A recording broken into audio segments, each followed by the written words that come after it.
ओम शांति। अच्छा, रात्रि क्लास है 1 जून 1968। बच्चे जानते हैं कि 63 जन्म हम रहे हैं रावण राज्य में। अभी ये हमारा अंतिम जन्म है रावण राज्य का। अभी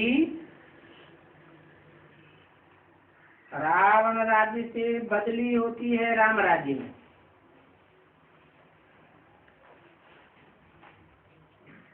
फिर राम राज्य से रावण राज्य में भी ऐसे ही बदली होते हैं।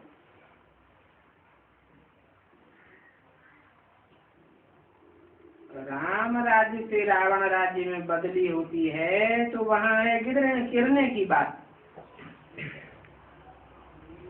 और यहाँ रावण राज्य से राम राज्य में बदली होती है तो है चढ़ने की बात।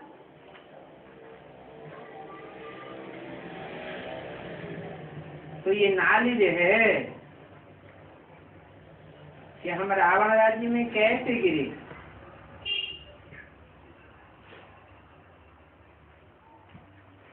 अनायास ही रावण राज्य में गए और पतित हो पड़े।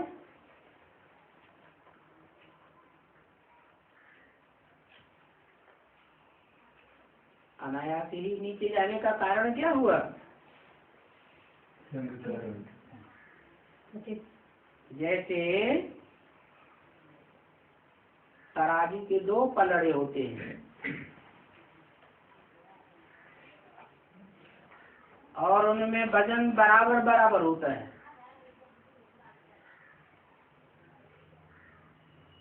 तो कोई नीचे नहीं जाता।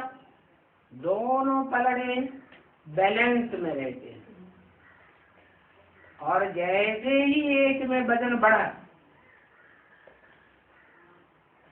तो फट से नीचे चला जाता है।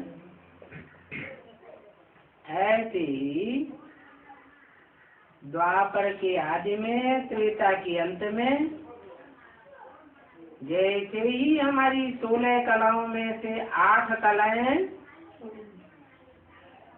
कम हो जाती हैं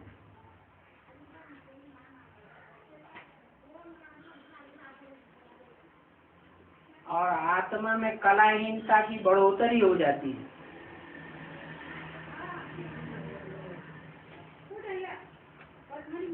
घटती कलाओं का पलड़ा ऊंचा उठ जाता है।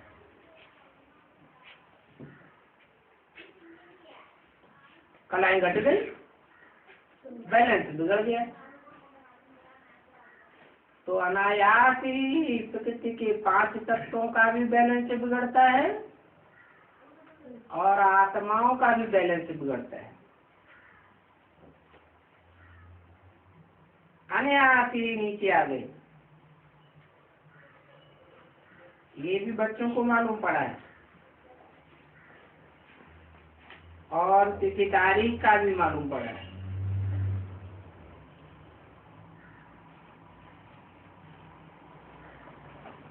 आपसे 2500 वर्ष पहले नीचे गिरे, अभी है चढ़ने की बात।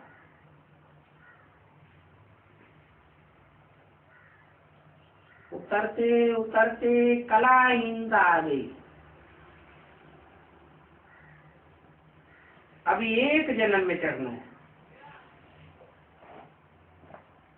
कलाहीन बनने में 63 जन्म लग गए।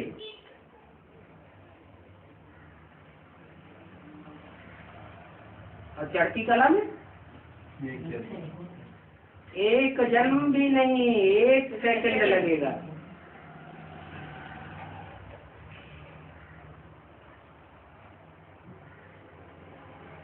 और कोई तकलीफ भी नहीं है चढ़ती कला में जाने के लिए। सिर्फ एक बात को याद करना है, जैसे यहाँ बैठे बैठे याद करते हो, तो बच्चों को स्वतंत्रता है, घूमते फिरते भी बाप को याद कर सकते हो। कितना भी पैदल करो, याद में कोई थकावट नहीं होगी। क्यों क्यों थकावट नहीं होगी? क्योंकि देहभान में रहते हैं तो देह को थकावट होती है। अपन को आत्मा समझेंगे तो थकावट भी महसूस नहीं होगी। घूमने का घूमना और याद किया, 2 घंटा सुबह शाम को घूमने जाओ, वो तो याद के लिए बहुत सहज है। और सारा दिन ज्ञान और योग में रहो। यहाँ बच्चे आते हैं तो यहाँ तो और कोई धंधा ही नहीं है, और बाहर जाते हैं तो घर में तो इतनी फुर्सत रहती नहीं। यहाँ तो कोई फिक्रात नहीं, धंधा दौड़ी आदि, खान पान पकाने करने का कोई भी फुरना नहीं। कहाँ? बाबा के घर में। यहाँ बहुत अच्छा रिफ्रेश छू सकते हैं बच्चे।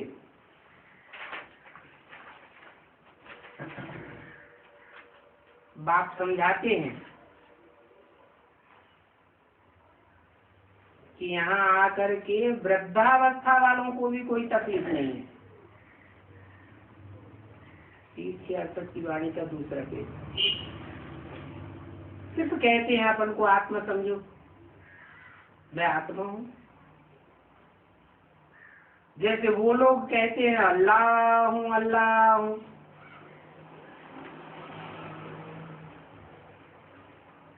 ऐसे तुम भी पक्का करो। आत्मा में ही संस्कार बढ़ते हैं। देवताई गुण भी चाहिए। देवताई गुण आ जाएंगे तो बहुत मीठे बनते जाएंगे, फिर आदत पड़ जाती है। और हर बात में अपन को मीठा बनाते रहो। थोड़ा बोलना, जाति बोलने की दरकार ही नहीं।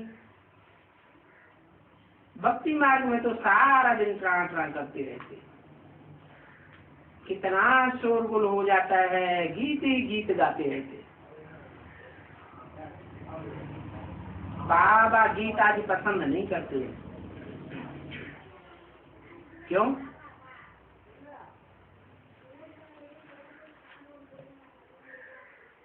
बाबा गीत क्यों नहीं पसंद करते?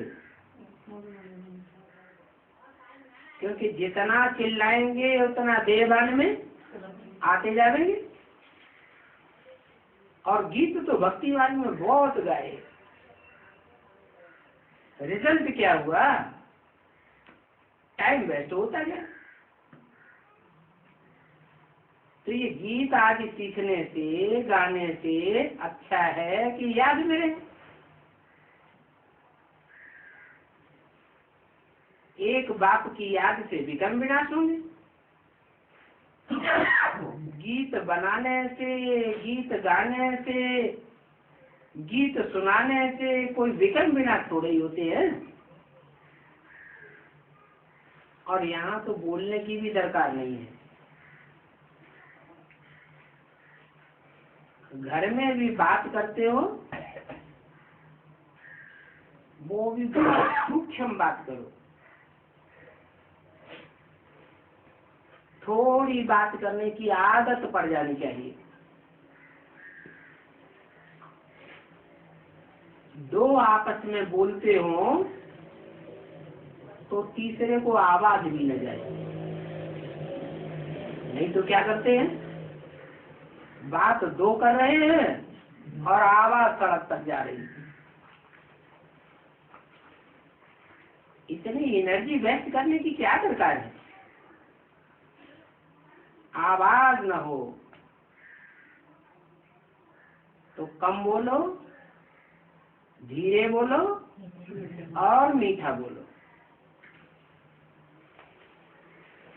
तुम बच्चों में वाचा की शुद्धता भी बहुत अच्छी चाहिए।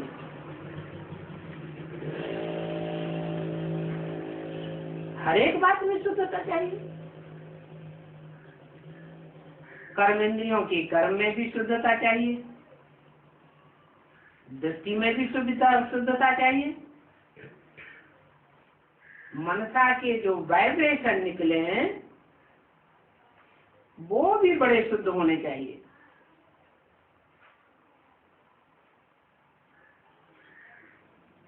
यहाँ तो बहुत अच्छे बच्चे आते रहते हैं और भांति भांति के बच्चे आते हैं। कहाँ? मधुबन में बाबा के घर में भांति भांति के बच्चे आते रहते हैं। सबकी एक जैसी अवस्था तो होती नहीं है, इसलिए अभी यहाँ शांति नहीं हो सकती। और तुम्हारे अपने अपने घर में तो 2-4 ही रहते हैं। अगर शांति होगी तो जो भी आवेंगे कहेंगे यहाँ तो बहुत शांति है। कोई भी वहां से पास करेंगे तो उनके ऊपर शांति का प्रभाव पड़ेगा। तो तुम शांति सीखते हो कि कैसे हम जाति से जाति अशरीरी होकर के बैठे, शरीर से अलग हो जाए। फिर प्रैक्टिस करते करते शरीर छोड़ करके चले जाएंगे। न शरीर में ममत्व रहेगा, न शरीर के संबंधियों से ममत्व रहेगा, न शरीर के पदार्थों से ममत्व रहेगा।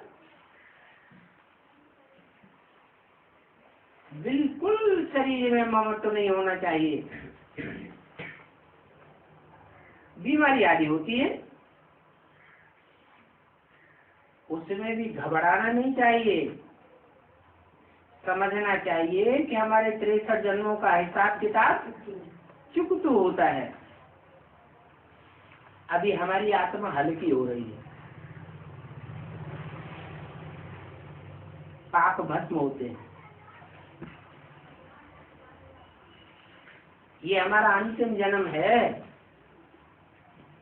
फिर जो आगे आने वाले जन्म है उनमें तो कुछ होगा ही नहीं।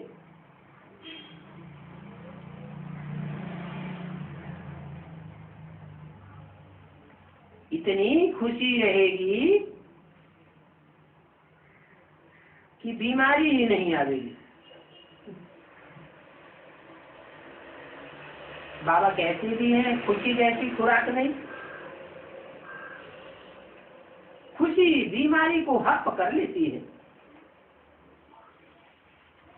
कोई कोई बीमारी भी हो और फिर मन से दुखी भी हो तो बीमारी बढ़ेगी या घटेगी? बीमारी बढ़ती जाएगी। तो कभी भी बीमारी में मुख मलिन नहीं होना चाहिए, सदैव हर्षित मुख रहे। क्यों? क्योंकि संगम युग में शूटिंग हो रही है। हर्षित पने की शूटिंग करते रहेंगे तो सुखों की शूटिंग हो रही है। दुखी रहेंगे और पुरुषार्थी जीवन में लंबे समय तक दुखी रहेंगे तो अंत मते सुगति हो जाएगी। इतना हर्षित मुख रहने की प्रैक्टिस डालनी चाहिए कि जो शरीर छोड़े तो कोई भी समझे ये तो मुस्कुराए रहा है।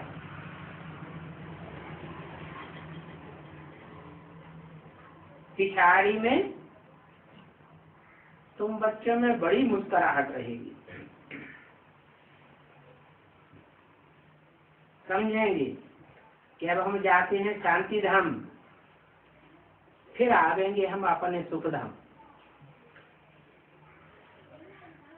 सदैव मुस्कुराहट रहे, गुप्त तो खुशी रहती है। तो हर्षित मुख होना चाहिए, जोर से हंसने की बात नहीं है, परंतु मुख मुरझाया हुआ भी न हो। क्योंकि तुम बच्चों को तो बहुत बहुत ऊंच पद मिलता है बाप से, और ये कोई नई बात नहीं है। कल्प कल्प ऐसे ऊंच पद पाते आए हो, कल्प कल्प बाप से वर्षा लेते आए हो। अभी बाकी थोड़ा समय है। बाप कहते हैं तुम 63 जन्म विकारों में गिरे हो।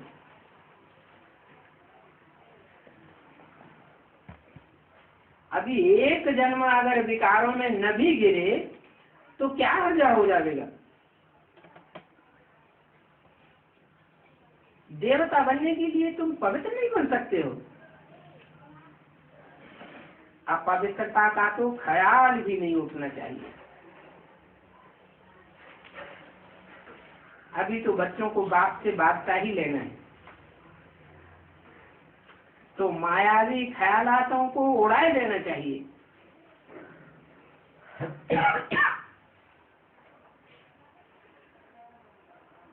लड्डू नहीं बनना है, और धातरेट का लड्डू भी नहीं, फी का लड्डू भी नहीं बनना चाहिए। हाथ पांव या कर्मेंद्रियां चंचल तब होती है जब शरीर पर दृष्टि जाती है। ऐसा कोई भी ख्यालात ना आए तब तुम लक्ष्मी नारायण बने। संकल्प मात्र पर भी कंट्रोल हो जावे। हम पढ़ते हैं नई दुनिया विश्व के मालिक बनने के लिए, हम प्रिंस बनेंगे। सदैव इस निश्चय में रहो। बच्चों को तो बहुत बहुत खुशी होनी चाहिए।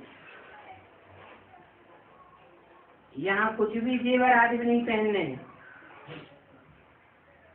जेवर आदि की फुरना भी न रहे।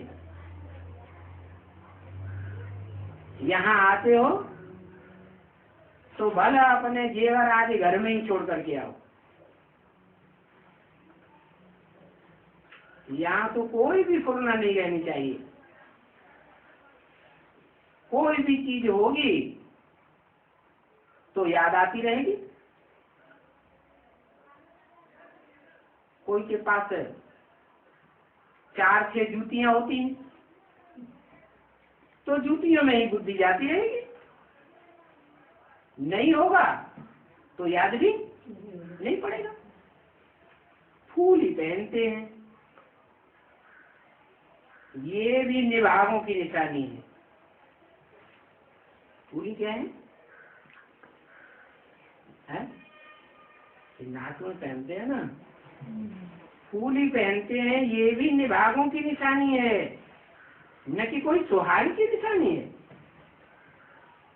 ये पहनने से ही निभागा शुरू हो जाता है, क्योंकि समझते हैं ये पहनने से हम सुंदर दिखाई पड़ेंगे।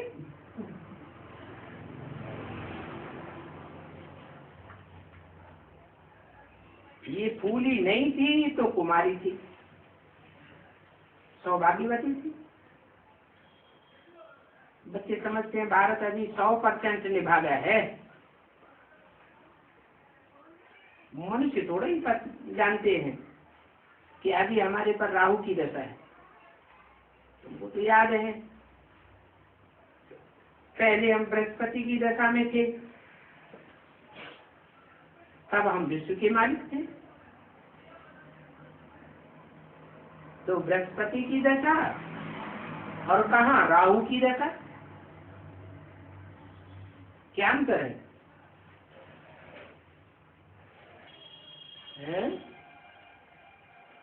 बृहस्पति कहा जाता है बृहस्पति को, और राहु का आ जाता है अहंकारी को। कहाँ हमारा निरहंकारी बाप और कहाँ अहंकारी राहु। अभी राहु की दशा में देखो कैसे कंगाल बन पड़े। अभी फिर बृहस्पति की दशा बैठती है, तो कोशिश करनी चाहिए कि हम सदैव बृहस्पति की दशा में रहें। शुभ रेख करनी चाहिए कि मैं लक्ष्मी नारायण जैसा मैं भविष्य में बनूंगा।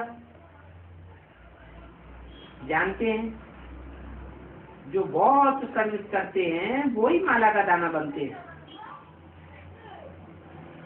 तो हम भी क्यों नहीं ईश्वरीय सेवा में लग जाते हैं।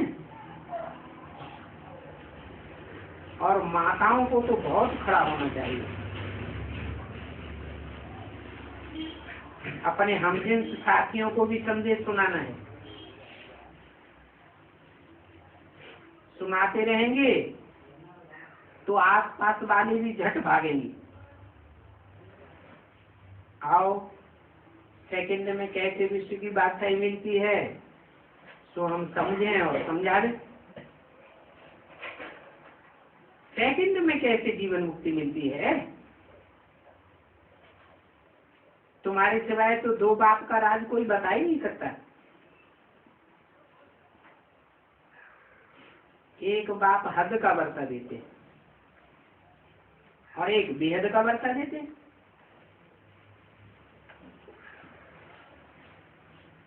किसकी बुद्धि में भी नहीं होगा। ये दो बातों की बात तो बहुत बड़ी बात है। अभी बेहद का बाप कहते हैं मुझे याद करो, तो तुम्हारे पाप कर्म भस्म हो जाएंगे। बेहद के बाप को याद करने से पाप कर्म भस्म हो जाएंगे, और हद के बाप को याद करने से पाप कर्म भस्म नहीं होंगे। क्या कारण। बेहद का बाप तो आत्माओं का बाप है। जो आत्माओं का बाप है वो तो जन्म मरण के चक्र में ही नहीं आता। वो तो सदा शिव है। कभी भी उसके ऊपर कोई कट चढ़ने का सवाल ही नहीं है। वो तो विश्व का मालिक बनाने वाला है। तो तुम बहुतों की सर्विस घर बैठे भी कर सकती हो। घर बैठे बैठे याद की यात्रा करा सकती हो। वो ब्राह्मण धक्के खिलाते रहते हैं, तुमको तो सभी की बुद्धि का ताला खोलने का है। तो आगे आगे चलते जाओ। तुम्हारे लिए तो बहुत अच्छा है कि तुम कुछ भी पढ़ी लिखी नहीं हो। बाप बताते हैं ये शास्त्रादि तो कुछ भी काम नहीं आवेंगे, और न ये नाविल्स काम में आवेंगे।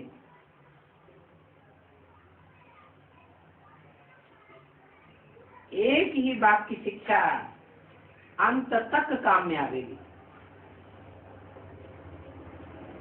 इस शिक्षा का वजन बहुत भारी है।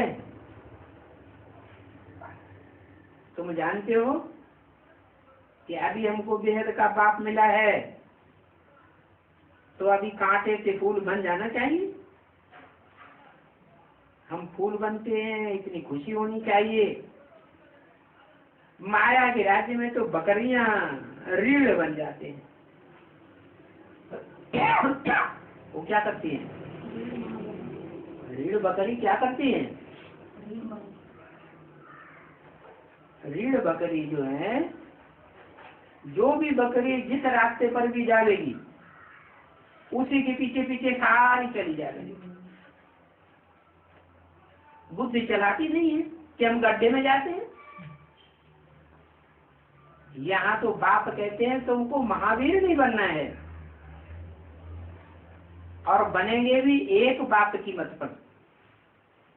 ऐसे नहीं कि जो आया उसी के पीछे पीछे चल पड़े। उसी को फॉलो करने लग पड़े। बाप को याद करो तो तुम्हारे भीतर विनाश हो जाएंगे। 30 जून 68 वाणी का 3रा पेज। और जितना जितना याद करेंगे महावीर नहीं बनेंगे। तो महावीर वो है जो एक बाप को याद करे। याद में बैठते हैं, क्या होता है? बैठते हैं एक बाप को याद करने, और कितना कितना और बातें याद आ जाती है। तो फिर महावीर नहीं हुए क्या? ऐसे नहीं कहो कि बाबा हम तो भूल जाते हैं। माया को उड़ाए देना है, क्योंकि माया रीढ़ बकरी बनाने वाली है। थक मत जाओ, माया तुमको बहुत हैरान करेगी, बार बार बुद्धि बिचारेगी। तुम समझो ये माया चाहे जितना माथा मारे, लेकिन हम शक से मत होने वाले नहीं हैं, हम थकने वाले नहीं हैं। हम तो अपने बाप से वर्षा लेकर के ही छोड़ेंगे।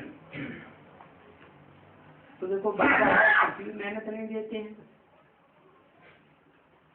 कहते हैं बच्चे खुद खाओ पियो, बच्चों आदि को दूध पिलाओ, और जो चाहो तो करो, सिर्फ बाप की याद मत भूलो।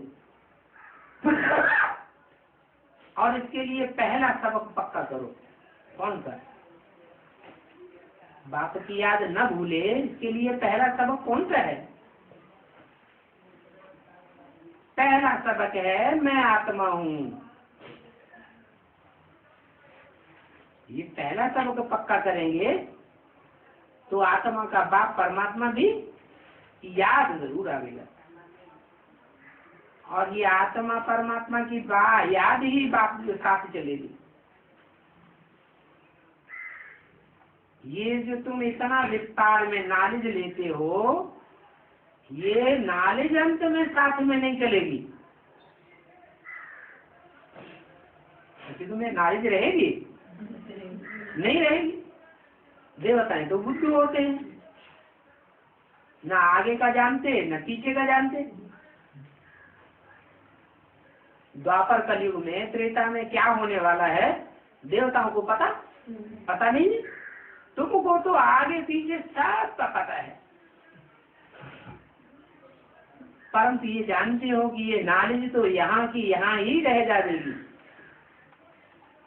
सत्युग में नॉलेज साथ में नहीं जाएगी। यहाँ कहा जाता है बीती को चित वो नहीं। हर बात में खुशी ही रहना चाहिए। पेट के लिए भी इतना जास्ती नहीं करना चाहिए। कितना जास्ती है कि बैंक बैलेंस इकट्ठा ही करते रहे, प्रॉपर्टी बढ़ाते ही रहे। ये प्रॉपर्टी, ये बैंक बैलेंस, ये सब यहाँ खलास हो जाएगा। पेट को क्या चाहिए? 2 रोटी। 2 रोटी सुखाला मिलता रहे तो पुरुषार्थ चलता रहेगा। पुरुषार्थ के लिए क्या चाहिए? तो 2 रोटी मिलती रहे, पुरुषार्थ चालू रहेगा। तो क्यों नहीं इस धंधे धोरी में माथा मारने से हम अपने बाप को याद करें? वो अच्छा है। हमें जाति पैसे की दरकार ही नहीं। तुम माताओं को तो पैसा चाहिए भी नहीं, और माताओं के पास पैसा होता भी नहीं। पैसा भाई लोग कमाते हैं, वो ही ज्यादातर अपने पास रखते हैं, वो ही संभालते हैं। तो तुम फ्री होकर के रहो। ये बैज तुम्हारी निशानी है। इस बैज को पहनने में लज्जा नहीं करनी चाहिए। क्यों? लज्जे की क्या बात?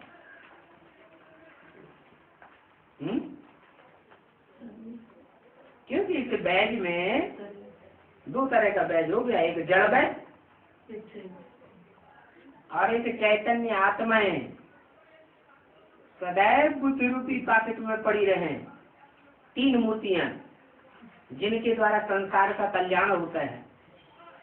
जो शिव की तीन मूर्तियां हैं जिनके कारण शिव को त्रिमूर्ति शिव कहा जाता है, वो कैसे नई दुनिया की स्थापना, पुरानी दुनिया का विनाश और नई दुनिया की पालना का कार्य इस संसार में करती हैं, संगम युग में प्रत्यक्ष होती हैं, ये तुम्हारी बुद्धि में सदैव नॉलेज पड़ी रहे।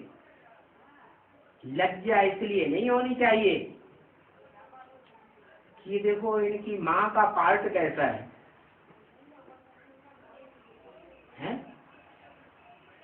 एक तरफ कहते हैं जगदम्बा, दूसरी तरफ कहते हैं ये तो महाकाली का पार्ट बजाती है। कितना भयंकर रूप हो जाता है।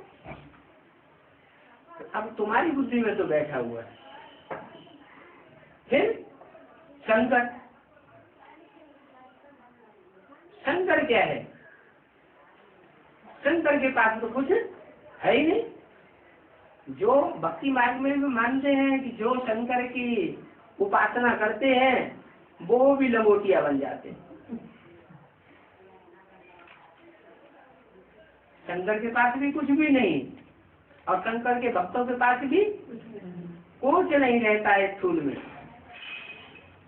तो देखो तुम्हारे पास कुछ भी नहीं होगा, सब ईश्वरीय सेवा में लगाए जाएंगे तो तुमको बहुत कुछ मिल जाएगा।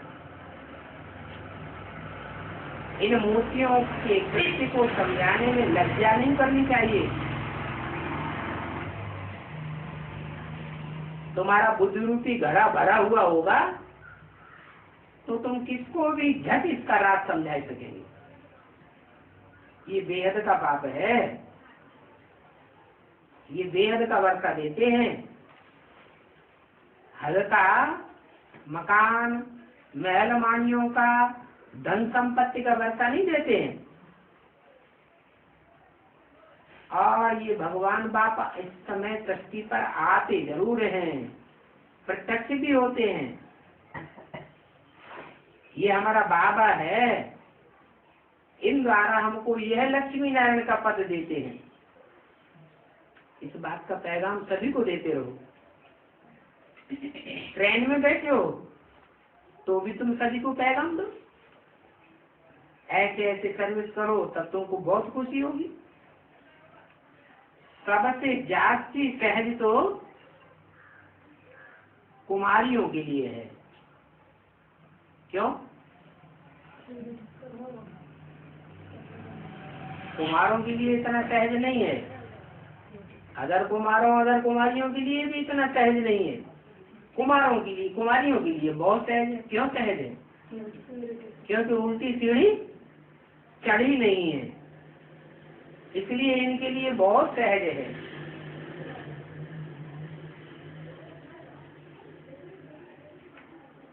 कुमारियां कहीं भी जाकर के सर्विस कर सकती है, सिर्फ माता साथ में हो। कुमारी है तलवार ज्ञान की और माता है ढाल। तलवार निहत्थी होगी, ढाल नहीं होगी तो वार हो जाएगा। तो ढाल और तलवार सदैव साथ साथ रहे, ऐसे सर्विस करो तो तुमको बहुत खुशी होगी। ट्रेन में भी चढ़े हो तो एक डब्बे में सर्विस करो, फिर उतरो, फिर दूसरे डब्बे में चढ़ो। बताते रहो हमारा भारत कितना साहूकार था, हम क्या थे। अभी समझते हो, जब हमको बाप मिला है तब हमें समझ मिली है कि हम क्या थे। माया ने हमको कितना नीचे गिराया। ये माया रूपी रावण है ना, बहुत धोखेबाज है। कब से आया? द्वैतवादी युग जब द्वापर आया तब से ये रावण आया। इन बातों को सुनाने वाली भी आत्मा है, सुनने वाली भी आत्मा है। ये बात भी पक्का ध्यान में रखो। अच्छा, बच्चों को गुड नाइट। और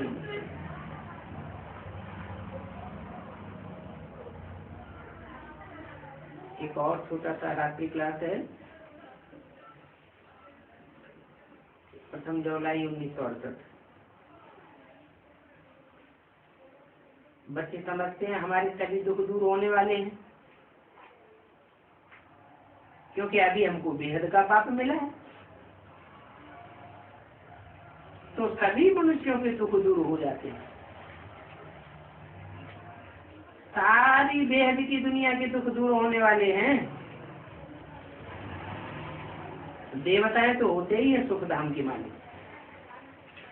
बाकी अभी थोड़ा समय है, बच्चे याद की यात्रा में कमजोर हैं, इतना ही अभी ये देरी है। याद की यात्रा में बच्चे मजबूत हो जाए तो समय भी समाप्त हो जाएगा और ये संगम युग भी खराब हो जाएगा, नई दुनिया आ जाएगी। तो याद की यात्रा में जो कमजोरी है उसे खत्म करना चाहिए। जितना हो सके एक बात को याद करो। नंबरवार पुरुषार्थ अनुसार हर्षित रहते हैं, जितना याद करते हैं उतना हर्षित रहते हैं।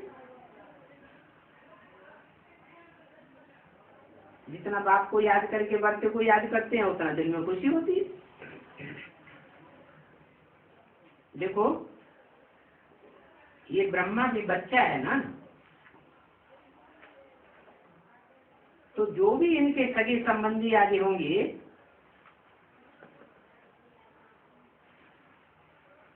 वह कोई भी जन्मों में इनकी प्रजा होगी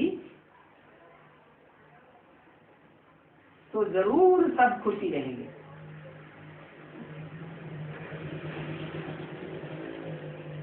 कब इनको दुखी देखा क्या? लक्ष्मी नारायण को कब दुखी देखा? इनका चित्र का कैसा दिखाया जाता है? सदैव हर्षित मुख। तो यथा राजा रानी तथा प्रजा एवर हैप्पी बन जाते हैं ना। और माताएं तो और ही खुश होती हैं।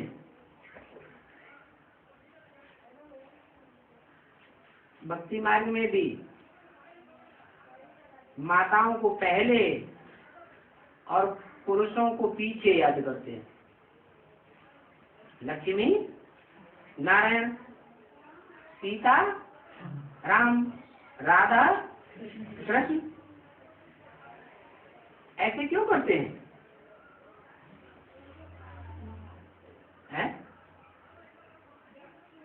जरूर माताओं ने आगे बढ़कर के काम किया है। तो बाप भी माताओं को लकब देते हैं क्या? स्वर्ग के गेट माताएं ही खोलेंगी।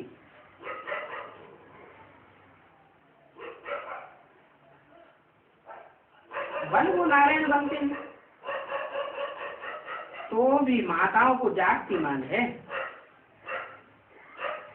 तुम तो पुराने आशिक हो, मुझ मासूक के याद करती हो वर्षा पाने के लिए।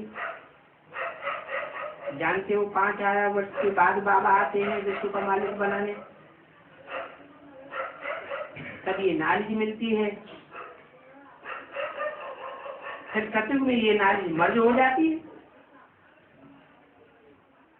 तो ये चक्र फिरता रहेगा। जो होता है तो रोल होता जाता है। ये सभी समझने की बात है। और ये कितना बड़ा बेहद का रोल है, इसको कुदरती कहेंगे। ये कुदरत की बातें किसी की बुद्धि में बैठती नहीं। तुम बच्चों की तो अभी सभी मनोकामनाएं पूरी होती है, क्योंकि पवित्र आत्मा बन जाते हो। बाप आकर तुम सभी बच्चों को तृप्त कर देते हैं। तो फिर इतनी खुशी होनी चाहिए। जानते हो कि अब तमो प्रधान से हमको सतो प्रधान बनना है। अभी 2500 वर्ष में हम तमो प्रधान बने, अभी सतो प्रधान में आना है। तमो प्रधान खत्म हो गया तो सतो प्रधान आ जाता है। जब से ब्राह्मण बने हो तो सतो प्रधानता आनी चाहिए।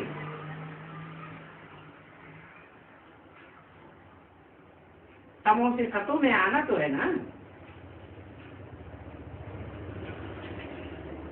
और चढ़ते चढ़ते सतो प्रधान तक पहुंचना जरूर है। हर एक बच्चे जानते हैं हम सतो थे, फिर कैसे सीढ़ी उतरे। अभी जितना जितना सतो प्रधान बनते जा रहेंगे तुम अमरपुरी में आ जाएंगे। एक होती है हद की अमरपुरी और यहाँ संगम युग में है बेहद की अमरपुरी। कैसे?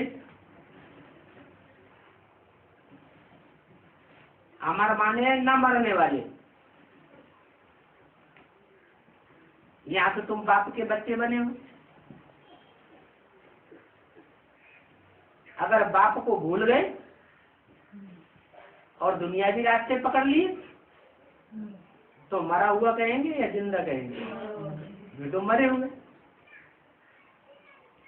तो सदैव निश्चय बुद्धि विजय से बन करके रहना चाहिए। परंतु बीच में माया की लड़ाई भी आ जाती है। नहीं तो बच्चे सदैव हर्षित बने रहे। और बाप को देख करके तो रोमांच खड़ी हो जानी चाहिए। माताओं को तो और ही जाती। बाबा कहते हैं माताएं कुछ भी नहीं पढ़ी हैं तो और ही अच्छा। कोई शास्त्रों का भूसा तो बुद्धि में नहीं है ना।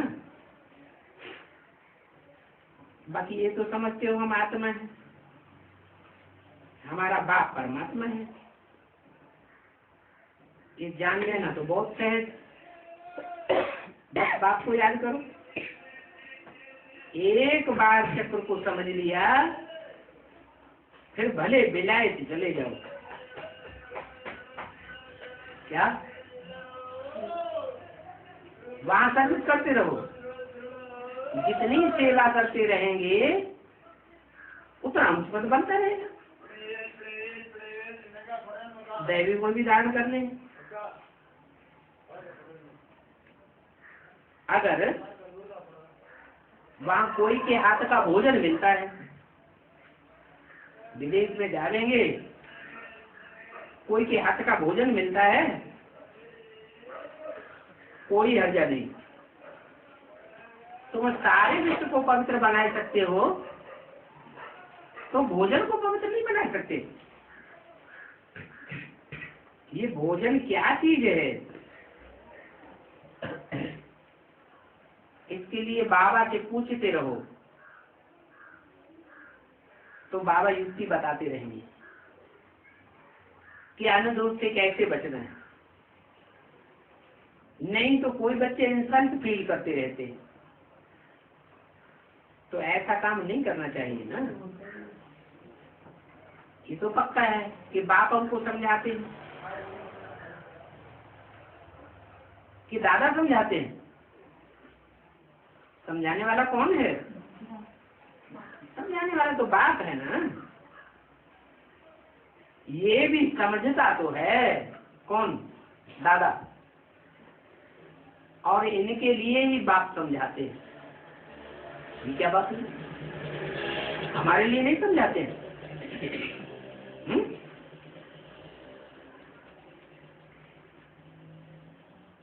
बाप दादा के लिए ही समझाते हैं, हम बच्चों के लिए नहीं समझाते। ऐसा क्यों? क्योंकि ये दादा है सबसे जास्ती बच्चा बुद्धि। एकदम कोरा कागज है। हालांकि ये समझता भी है, जानता है कि मेरे लिए ही बाप समझाते हैं, इनके बहुत जन्मों के अंत में मैं प्रवेश करता हूँ। रस तो चाहिए ना। तो बच्चों को सदैव शिव बाबा को याद करके मिलना है, इनको याद नहीं आना चाहिए। भाटी भी पहननी है तो इनकी याद नहीं आनी चाहिए। किसकी याद आए? हैं? शरीर तो एक ही है, रथ एक ही है, लेकिन आत्मा कौन सी याद आए? शिव की आत्मा याद आए, जो सदा शिव है।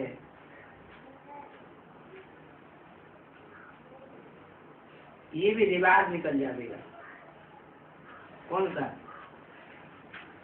बाकी आदि पहनने का रिवाज भी आगे चल करके ब्राह्मणों की दुनिया में खलास हो जाएगा। क्यों? ऐसा क्यों हुआ? हाँ? क्योंकि आगे चल करके ढेर के ढेर बच्चे हो जाएंगे, तो फिर बाकी पहनते रहेंगे। तो आगे चल करके देखना क्या होता है। अच्छा, बच्चों को गुड नाइट।